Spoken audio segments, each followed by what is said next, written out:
Então, queria dar uma boa noite a todos, agradecer pela presença e, enfim, começar esse ciclo de aulas de doutrina que deve pendurar durante umas 40 sessões mais ou menos, né? Então, é um curso bastante completo que visa cobrir toda, enfim, uma boa parte, pelo menos, da temática de doutrina católica, né? E esse novo meio aí, através da gravação, enfim. Então a ideia é que cada sessão dure 45 minutos. Eu não tenho nenhuma pretensão de esgotar o assunto, que realmente é muito extenso e muito denso, mas falando dentro das possibilidades que a gente tem, também abrindo eventualmente para perguntas, né? Então, a primeira aula, né, o primeiro objeto aqui do temário é sobre a existência de Deus, né? Então, de alguma forma, em termos de manifestação de aula de doutrina, digamos assim, né, é uma proposta da chamada teologia fundamental, quer dizer, é dar um pouco as razões da nossa fé, né? Então, essa aula não é uma aula de teologia, nem pretende ser, e ainda bem até, né? Assim se corre menos risco, mas ela, sem dúvida nenhuma, se baseia, enfim, bastante em dados teológicos, né, na doutrina da Igreja, no catecismo, e concretamente também num material que, como já devem saber, consta no site da obra, né? Então, assim, tem uma aba lá chamada Cultivar a Fé. Então, esse temário pode ser acessado ali, acompanhado e lido, né? Então, como eu falava, essa primeira aula um pouco se baseia nessa ideia de teologia fundamental, que é dar essas razões da fé, e ela se intitula exatamente A Existência de Deus, né? Então, eu vou me basear muito no próprio texto que foi sugerido, mas sem a pretensão de esgotá-lo, né? Não dá para esgotar mesmo. Então, evidentemente, ficaram muitas lacunas, enfim, que podem ser depois supridas através das perguntas que possam ser feitas ou, enfim, através de outras conversas, né? Então, a ideia é que se observa que o ser humano tem uma tendência natural a buscar Deus, né? Quer dizer, o ser humano tem uma dimensão religiosa que é própria dele, que é connatural a ele mesmo. Ou seja, o homem, uma expressão, só me engano, de Santo Agostinho, é capax Dei, quer dizer, ele é capaz de Deus. E essa percepção é um pouco a que sustenta todas as discussões que se dão em torno dessa chamada teologia fundamental e dessa busca por critérios de razoabilidade da nossa fé, né? Então, a dimensão religiosa caracteriza o ser humano sem dúvida nenhuma. Isso se observa historicamente, né? Quer dizer, não há nenhuma notícia de alguma sociedade que não tenha tido alguma referência a Deus e a religião, portanto. Quer dizer, a religião entendida aí como, de modo bastante genérico, como essa possibilidade de algum tipo de comunicação com a divindade, né? Quer dizer, há uma divergência relativamente importante acerca da etimologia da palavra religião, né? Então, a mais comum é que a explicação mais comum é que identifica com a ideia de religar, enfim, ou também de reler. Seja como for, o que se observa é que, também do ponto de vista histórico, sempre as sociedades tiveram, as sociedades do passado, as sociedades do presente, de modo mais ou menos, enfim, forte, de modo mais ou menos abrangente, de modo mais ou menos reconhecido, tiveram essa manifestação da busca de Deus e ela se dá muitas vezes e normalmente através de uma religião institucionalizada, né? Então, isso é uma observação que deve ser feita de antemão, porque ela já é um argumento de ordem histórica, mas ela já informa, né, tudo aquilo que pode ser dito a posteriori acerca dessa noção de que de que o homem é capax Dei, né?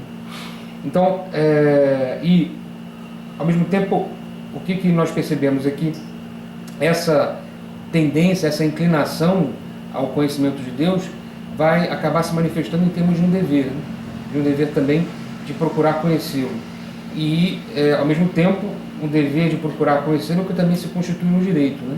Quer dizer, algo que, na verdade, só se fala mais recentemente, mas essa ideia de uma liberdade religiosa entendida e bem compreendida como não uma liberdade de indiferença, né? Como se todas as religiões fossem iguais, mas uma liberdade no sentido de que o homem deve procurar cumprir esse seu dever de procurar conhecer a Deus, e ele também se manifesta no sentido de um direito o mais amplo possível, de que, uma vez procurado, procurando conhecer esse mesmo Deus, né, se adira a essa crença, né? Então, é algo que só se construiu mais recentemente, mas que na verdade é uma decorrência da própria natureza do homem também, né? Então, é nesse sentido que o cristianismo, já desde as primeiras elucubrações lá dos padres da igreja, ele, não das primeiríssimas, mas já no início, ele enxerga nas demais manifestações religiosas vislumbres, né, do próprio Deus, né, do próprio Deus único, né? E, portanto, reconhece nessas manifestações religiosas um valor que é relativo também conforme a própria manifestação que se entende plena através, enfim, da Igreja Católica, como nós vamos falar depois, mas que já é um valor importante a ser levado em consideração. Bom, nessa primeira aula, também em termos de razoabilidade da fé, né, até a título de um livro muito interessante chamado É Razoável Crer, né, porque normalmente quando nós falamos de crença, de crer, nós pensamos em alguma coisa, à primeira vista, né, pensaríamos em alguma coisa ligada ao irracional, né? Essa é uma noção errada.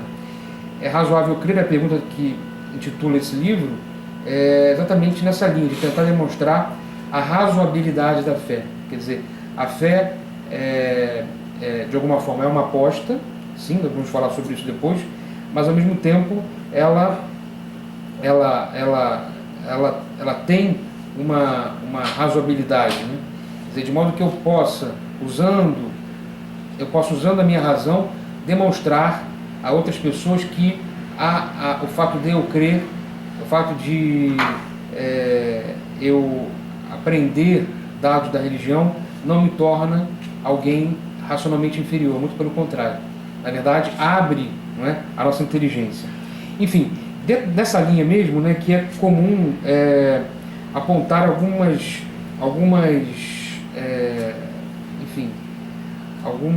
argumentos de ordem racional que comprovam, né, de alguma forma a existência de Deus. Comprovar de prova, né, e prova aqui não no sentido de uma prova matemática, né, de uma comprovação matematizante, geométrica, né, mas prova no sentido de uma argumentação filosófica, né, que convence, né, que faz com que possamos concluir que de fato existe um Deus. Nessa discussão é mais do que tradicional fazer apelo a toda a construção que eu vou poder aqui falar de modo muito simplificado, né? Toda a construção que foi feita na Idade Média pelo grande teólogo, o grande doutor da Igreja, que todo mundo conhece, chamado Santo Tomás de Aquino, né? Quer dizer, ele, na verdade, se aproveitando também de argumentos e raciocínios de outros teólogos e filósofos anteriores, ele vai, já no início da sua Suma Teológica, apontar alguns argumentos que comprovam, utilizando-se apenas da razão natural, comprovam a existência de Deus, né? São as chamadas 5 vias, né? Claro, sem entrar aqui em muita discussão acerca desse tópico, que é bastante complexo, né? Mas essa discussão nos permite, pelo menos, começar um diálogo com quem nega a existência de Deus, também do ponto de vista racional, por uma série de motivos que nós vamos ver depois, né? Então, como é que se estruturam essas 5 vias, né? Essas chamadas vias cosmológicas, né? Cosmológicas porque partem da visão acerca do cosmos, do mundo organizado. Então, sem poder me deter muito, as 5 vias se preocupam com o quê? As 2 primeiras leva em consideração cadeias de causalidade. Então a primeira vai fazer referência à noção de um primeiro motor, observando-se que em tudo, né, há movimento, as coisas, movimento local, movimento no sentido de uma mudança, né, quer dizer, as pessoas envelhecem, morrem, existe um movimento local também daqui para ali. É preciso então que haja alguma coisa que mova todas as demais coisas e ela mesma não seja movida, né? É o chamado primeiro motor. Uma noção que o próprio Aristóteles, que é um filósofo pagão, o qual Santo Tomás utiliza muito na sua obra, já havia chegado ao final da sua metafísica, né? Então, é preciso que haja um primeiro motor que move todas as coisas. É preciso que também haja uma causa que cause todas as coisas, que se observa, né, uma relação de causalidade. A terceira via, né, é preciso que haja um ser incondicionado e necessário, uma vez que todas as coisas que nós observamos, com as quais nós travamos contato, são contingentes, né, e não necessárias nelas mesmas, né? Então é preciso que haja um absoluto que dê sustentação a essas mesmas coisas. A quarta via, em relação à noção de perfeição, né? As coisas têm as suas perfeições relativas, e essas perfeições relativas participam de uma perfeição absoluta, que é o que nós chamamos de Deus, né? E por último, a ideia de ordem, né? Quer dizer, observando a ordem da realidade, observando que há fins dessa mesma realidade, eu consigo entender, né, que há um princípio ordenador. Enfim, todas essas 5 vias, né, elas, portanto, que se baseiam nessa observação da realidade, elas, São Tomás termina assim, né, quer dizer, dizendo que todas elas se identificam com o próprio Deus, né? Quer dizer, o primeiro motor, a causa, a necessidade absoluta, a perfeição absoluta, a ordem que ordena todas as coisas, tudo isso é o que os homens costumam chamar de Deus, né? Então é bastante interessante essa visão, né? Agora, é claro, essa visão ela também pressupõe uma perspectiva filosófica minimamente realista, né? Quer dizer, ela precisa que se perceba a realidade das coisas, né? Realismo nesse sentido de, fazendo referência à palavra res, em latim, que significa coisa, né? Ou seja, uma filosofia idealista, claro, e há várias nuances aqui, e não é o nosso propósito entrar nessa discussão, mas uma filosofia idealista dificilmente conseguirá achar alguma relevância nessa discussão acerca das vias cosmológicas, né? Ou alguém que negue conhecimento metaempírico, conhecimento metafísico, né? Quer dizer, que se baseia apenas em dados de ordem empírica, da experiência, né? Dos sentidos, né? Então, uma visão desse tipo dificilmente aceitaria perquisições com base na ideia das 5 vias normalmente se chama, né, 5 vias de Santo Tomás, né?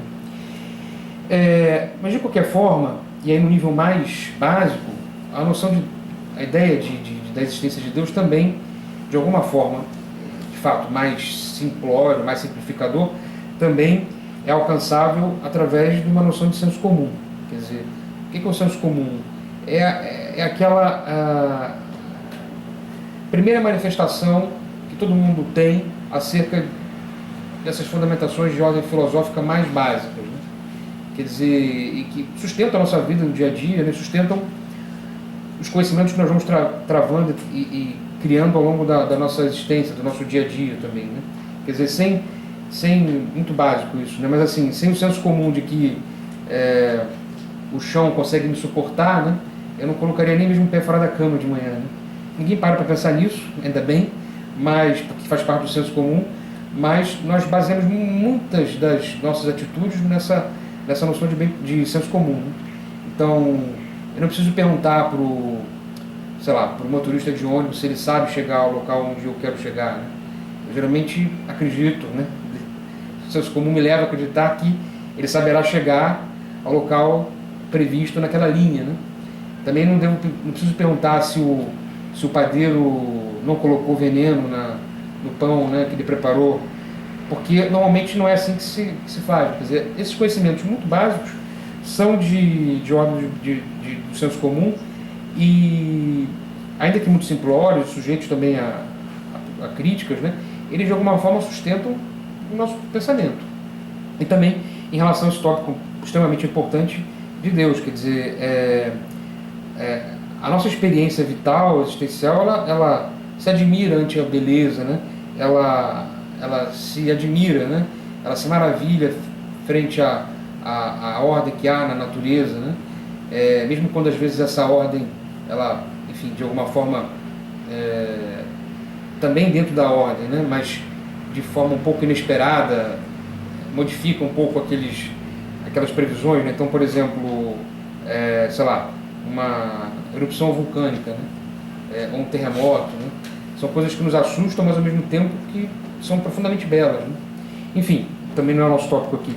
Mas essa percepção, né, que é natural no ser humano de surgir um sentimento de gratidão pelo próprio existir, né?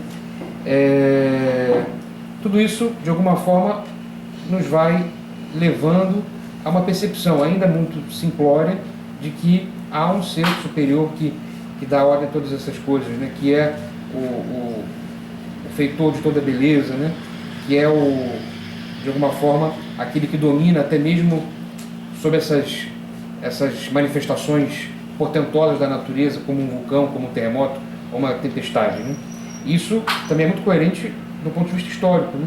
Porque as sociedades antigas também identificavam nesses fenômenos mais, digamos assim, brutais da natureza, uma manifestação divina, não é verdade? Quer dizer, o raio, né? O raio que ninguém consegue dominar, que ilumina tudo, que é destruidor ao mesmo tempo, pode ser destruidor, né?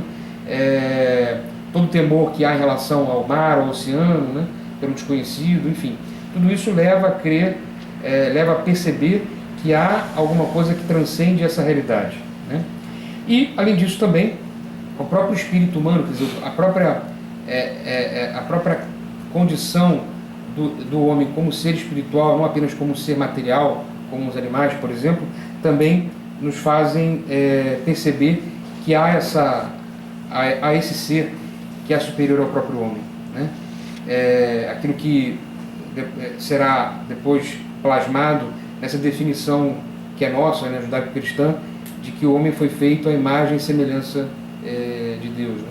Quer dizer, essa ideia de similitude e de imagem, ela de alguma forma demonstra essa percepção, né, de que em se olhando o homem também de alguma forma consegue imaginar e elevar a sua mente para que perceba que há alguma coisa superior, né? A própria consciência moral, né, quer dizer, essa consciência que nos acusa quando nós fazemos alguma coisa que é moralmente ruim, né? E ao mesmo tempo que nos aprova quando nós fazemos alguma coisa que é boa, né? Que faz com que nós julguemos as nossas condutas e as condutas dos outros, né? Essa consciência moral que censura o mal e indica o bem a ser feito, ela também pode ser vista como uma manifestação de alguém que sanciona, né? Uma lei superior, né?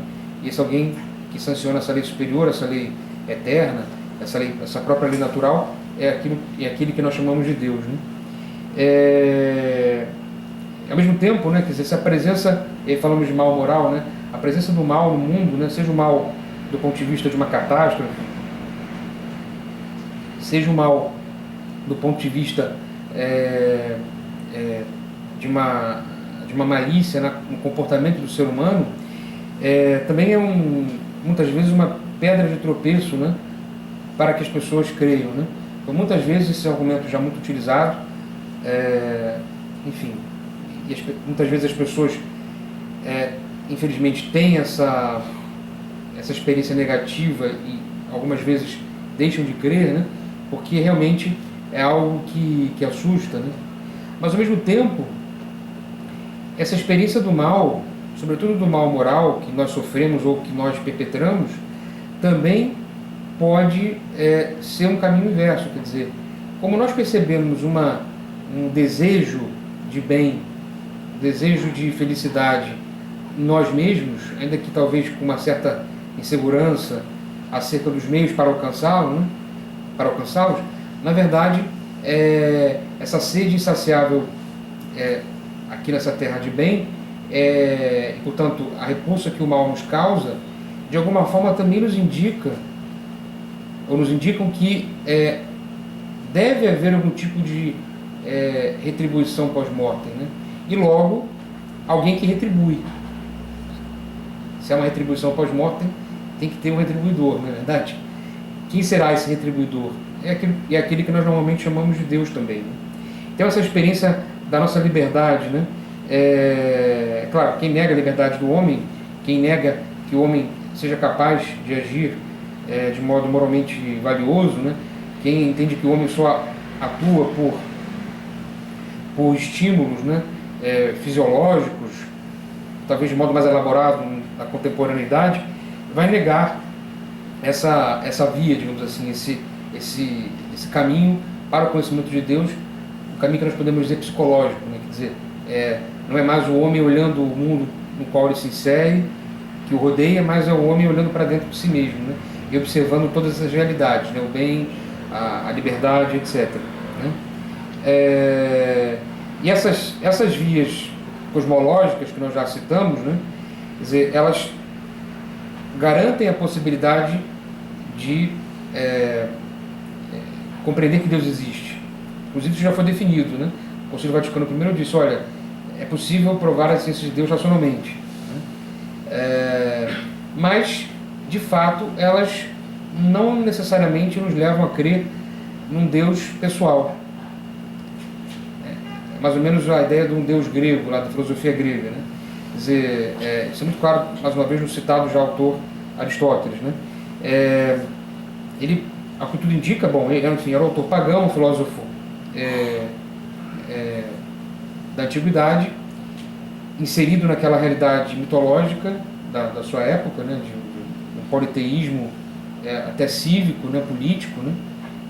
Era impensável que alguém não cultuasse os deuses da cidade, mas, ao que tudo indica, pela leitura da metafísica, nós percebemos que ele tinha chegado ao final dela à noção de um primeiro motor, quer dizer, ou seja, Aristóteles talvez tivesse chegado, provavelmente chegou, à noção de um Deus único, mas um Deus único, uma manifestação da divindade de modo único, mas que não é pessoal, que não se envolve com o ser humano, que não se preocupa com o ser humano. É como se desse o primeiro peteleco lá para que tudo se movimentasse, né, do mecanismo, mas depois ela se desinteressa da realidade, né? Então, essa é uma deficiência digamos assim, da teologia, né? Mesmo da teologia, também uma deficiência, mas ao mesmo tempo é a própria condição de uma teologia natural, né? Uma teologia que se utiliza apenas da razão natural, que é uma parte da metafísica, né? Ainda que hoje em dia seja muito pouco estudada. A chamada teologia natural ou teodiceia, né? Quer dizer, um discurso sobre Deus que se utiliza apenas de dados racionais. Um pouco o que nós estamos fazendo aqui, né? Veja que até agora só citei de modo marginal algum dado teológico, né? No sentido de teologia sobrenatural, de um dado de fé ou algum documento magisterial, né? Mas toda a argumentação aqui de modo bastante simplificado, toda ela baseada em elementos da razão natural. Quer dizer, eu me lembro, há uns anos atrás, eu fui assistir acho que era padrinho, sei lá, fui assistir uma missa de crisma, né? E tinha sido muito próximo da morte de um arquiteto brasileiro famoso por vários motivos, porque tem muitos prédios e construções com o seu nome, mas também famoso pelo seu ateísmo até militante e tal, né? E aí o bispo que estava celebrando a crisma fez um comentário na homilia que eu achei muito interessante. Eu já usei até em argumentos, em discussões assim, não discussões, eu não discuto com ninguém, mas enfim, nas nossas conversas, né? Ele falava, bom, o arquiteto talvez fosse um daqueles que menos pudesse ser ateu, né? Porque nós chegamos numa casa, entramos num prédio e percebemos que alguém fez aquele prédio, né? Alguém teve que construir, teve operário, teve um arquiteto que projetou, né? Quer Quer dizer, e aquele determinado arquiteto ele tem a capacidade de perceber que os prédios são feitos por alguém, mas não perceber que toda a realidade foi feita por alguém também, né? Quer dizer, que ela é muito pouco plausível, né? Que tudo tenha sido organizado de modo absolutamente aleatório, né? Por mais antigo que seja o mundo, né? Por mais centenas de milhares de anos que o mundo tenha, né? Quer dizer, então achei aquele argumento interessante. Já usei para uma ou duas pessoas que ficaram me olhando assim com a cara meio curiosa, né? Mas, mais uma vez, né? Isso não chega a criar uma crença de fé no sentido teológico, né? Quer dizer, faz pensar. Talvez seja aquilo um primeiro argumento para que depois ela, se tiver um pouco de curiosidade e não quiser ficar numa ignorância, vamos dizer, culpável, né? Para usar já um termo de teologia moral, ela vai correr atrás e vai tentar descobrir realmente e perceber que, de fato, havendo uma ordem no mundo, deve ter alguém que fez essa ordem, né? E quem é que fez essa ordem? Então tem que tentar descobrir que esse alguém tem um nome próprio, né? Que se preocupa com o mundo, que não deu apenas o peteleco inicial, mas que se preocupa continuamente, que vai ser tópico de outras discussões aqui ao longo dessas aulas, né? Então, por outro lado, as vias ditas, entre aspas, antropológicas, né?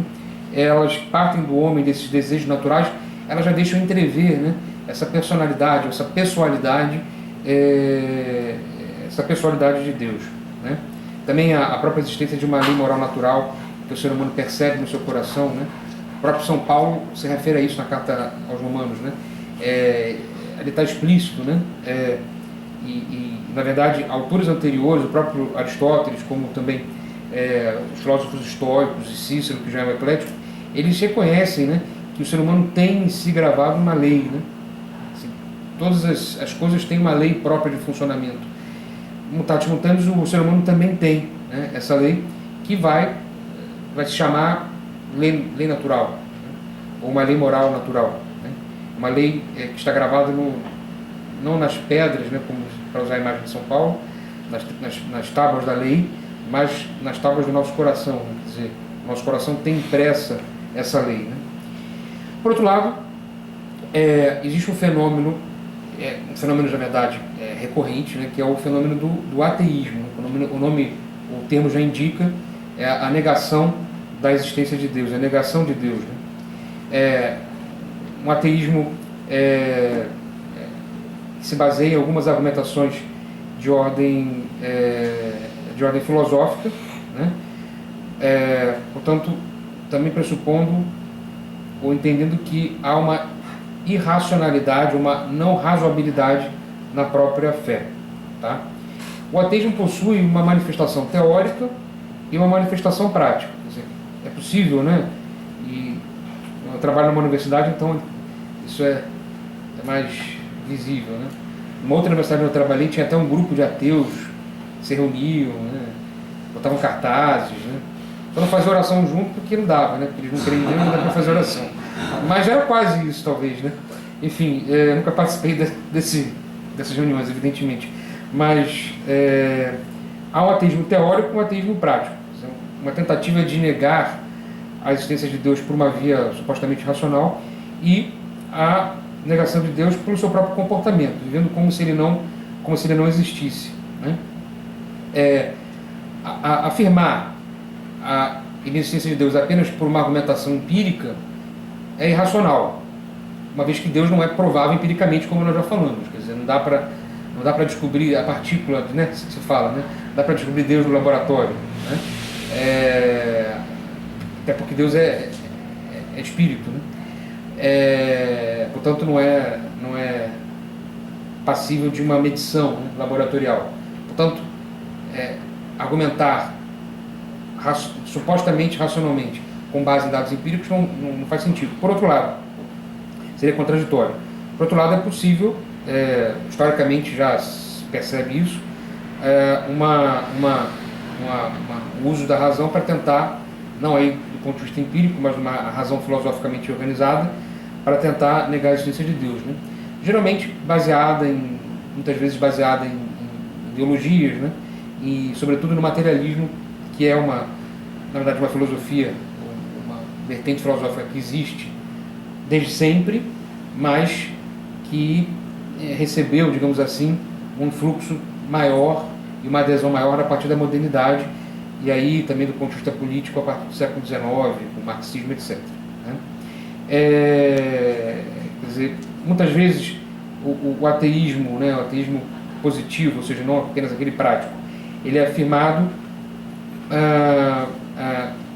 porque a existência de Deus seria, de alguma forma, a negação do próprio homem. Então, autores como Sartre vão um pouco nessa linha, né? Quer dizer, a afirmação de Deus supõe uma penalização para o homem. Se Deus existisse, então não seríamos livres, nem gozaríamos de uma plena autonomia, né? Quer dizer, que é uma percepção errada acerca da liberdade e de como também o próprio cristianismo percebe a noção de liberdade, né? E de autonomia da criatura, né? Na verdade, historicamente, a gente percebe o contrário, né? Normalmente, os sistemas que negaram Deus foram os sistemas que mais negaram autonomia e liberdade ao homem, né? Historicamente falando, né? Também isso é um dado interessante, né? Também há negações acerca da religião do próprio Deus com base na análise supostamente histórica das religiões, né? Concretamente, muitas vezes o cristianismo, né? Como se o cristianismo fosse um obstáculo para a evolução do homem, né? Como se ele fosse uma manifestação de ignorância, de superstição, né? Quer dizer, ou, na melhor das hipóteses, dentro do positivismo kantiano, quer dizer, como se ele fosse apenas um patamar evolutivo para alguma coisa muito superior, para um mundo científico positivo, né? Enfim, de alguma forma, há uma afirmação aí de uma visão apenas imanente do progresso do homem, né? Quer dizer, tentando afastá-la de qualquer fundamentação que não seja meramente empírica da experiência, né? E, infelizmente, isso o próprio Concílio Vaticano II aponta num dos seus documentos, né? Uma das causas para o ateísmo é um mau exemplo dos cristãos, né? Talvez seja uma causa, é a causa mais subjetiva que existe, né? É mais antropológica até, e ao mesmo tempo a causa mais dramática, de alguma forma, né? Quer dizer, que aqueles que são chamados a testemunharem a existência de Deus e todas as consequências que advêm dessa percepção, com o seu mau exemplo e eventualmente com suas más palavras, levam exatamente a que outros não creiam, né? Então isso é terrível, né? Essa é realmente uma perversão, né? Até cito aqui a passagem do Concílio Vaticano II, da Constituição Gaudium et Spes, número 19, né? A frase é muito possante. Na medida em que, com o descuido da educação religiosa, ou com a exposição inadequada da doutrina, ou inclusive com os defeitos de sua vida religiosa, moral e social, velaram, quer dizer, colocaram um véu, né? Em vez de revelar, de tirar o véu, em vez de revelar o genuíno rosto de Deus e da religião, né? Então, essa ideia do testemunho, né? E da vida coerente, uma coisa que São José Maria falava muito, de unidade de vida, né? Quer dizer, entre aquilo que se crê e aquilo que se pratica, isso é muito importante, né? Muito importante para não defraudar os outros, né? Aquelas pessoas que não creem, talvez porque nunca tenham crido, porque nunca tiveram fé, não tiveram uma educação religiosa minimamente razoável, ou, talvez até o que seja pior, escandalizar, né? Quer dizer, que tirar aquele pouco de fé de quem já tinha, né? Talvez enfraquecido, né? Essa palavra, a palavra escândalo significa isso, né? Pedra de tropeço. Então, essa é uma preocupação que nós devemos ter, né? E, além da manifestação do ateísmo, há uma manifestação também que é muito corrente na atualidade, que é a do agnosticismo e da própria indiferença religiosa, né? Quer dizer, o que o agnosticismo pretende ser? A palavra também indica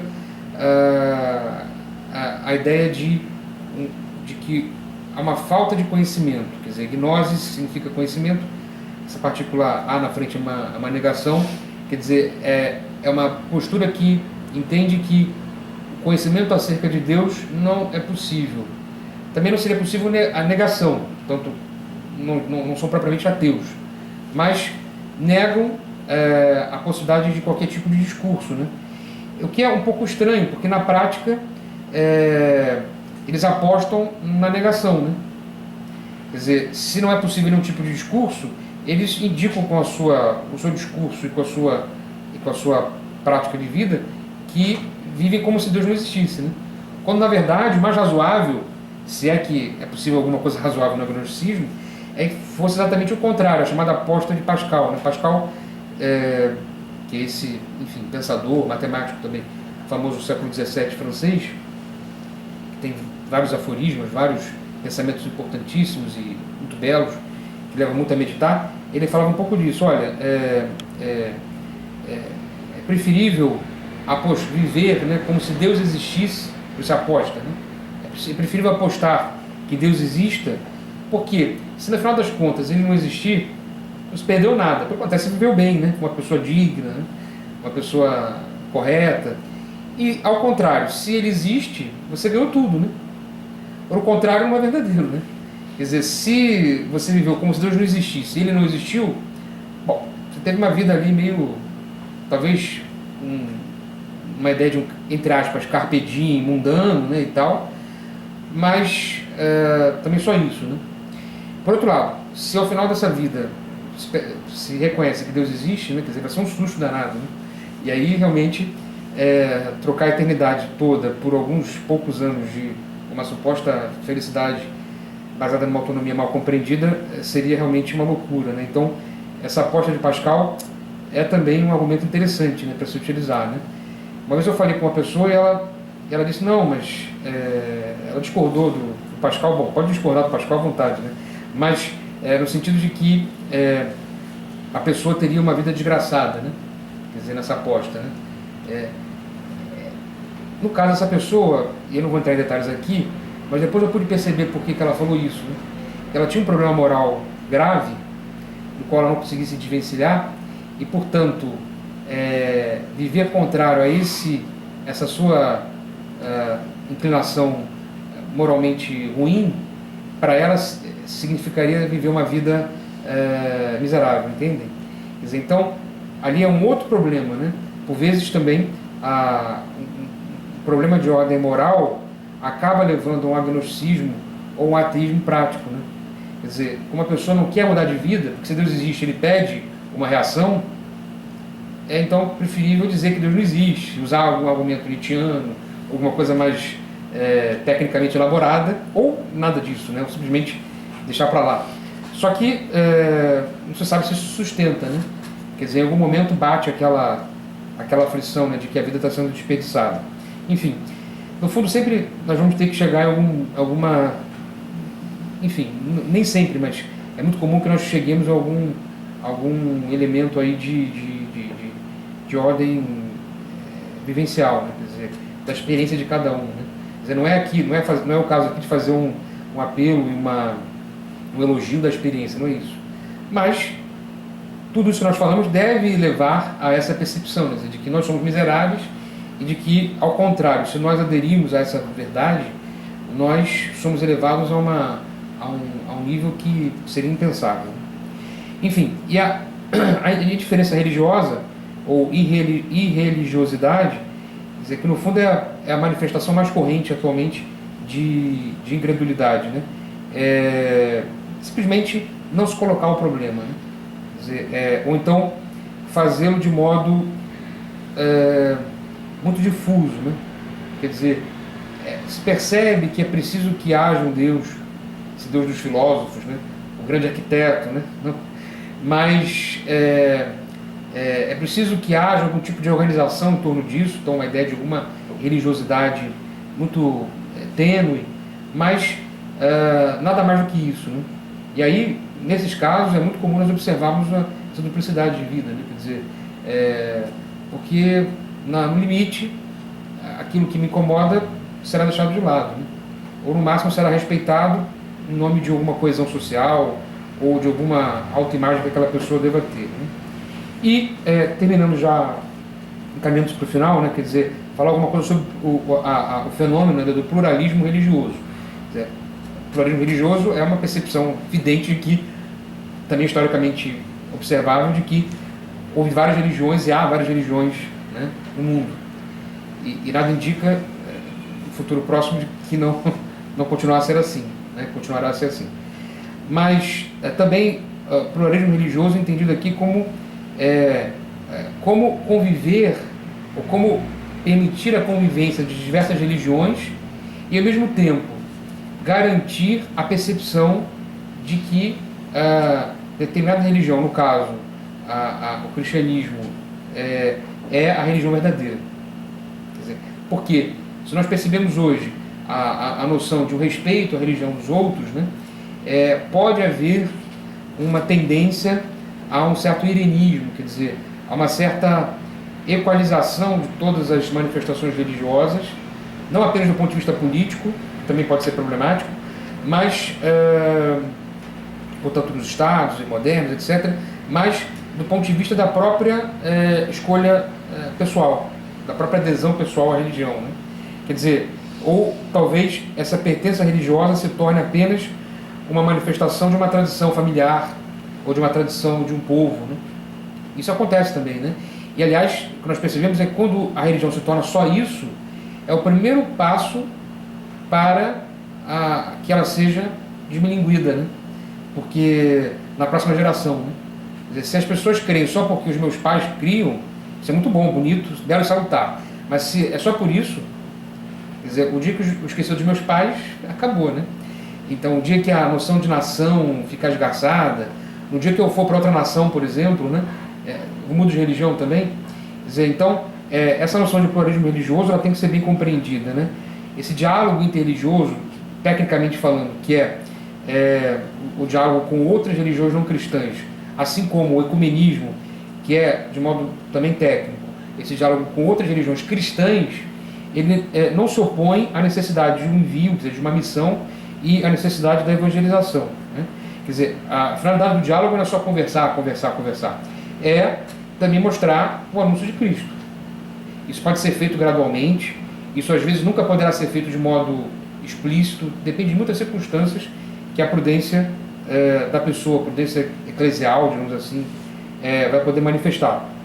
Mas, de modo algum, esse pluralismo religioso fático que nós observamos, e o mundo hoje é um mundo profundamente plural, não só religiosamente, né, mas em termos de outras doutrinas abrangentes, para usar um termo também técnico, né, que se utiliza muito hoje em dia, é uma realidade, né, e nós também temos que saber conviver com isso. Então é preciso manter um diálogo interreligioso com otimismo, com esperança, né, sem forçar, né, sem usar de subterfúgios, de mecanismos, enfim, pouco honestos, né, apresentar as coisas de modo claro, mas também sabendo usar, enfim, as realidades do dia a dia, das amizades, etc. E tal, de modo bastante natural, até quase que espontâneo, mas ao mesmo tempo espontâneo no sentido de natural, né? Não espontâneo no sentido de qualquer jeito, né? De modo a apresentar a fé de maneira simpática, né? Também fazendo uso desses elementos que são colocados à nossa disposição. Enfim, como eu falei, tinha muito mais coisa para falar, né? Quer dizer, não dá para esgotar o assunto minimamente, né? Como eu falei também, esse texto está na internet, pode ser lido com calma, tem citações interessantes que podem ser relidas, né, para um maior aprofundamento, né? Então, já está acabando o tempo, não dá para fazer perguntas, acho que encerramos por aqui, então, tá bom? Então, muito obrigado, agradeço a paciência e a audiência e até o próximo.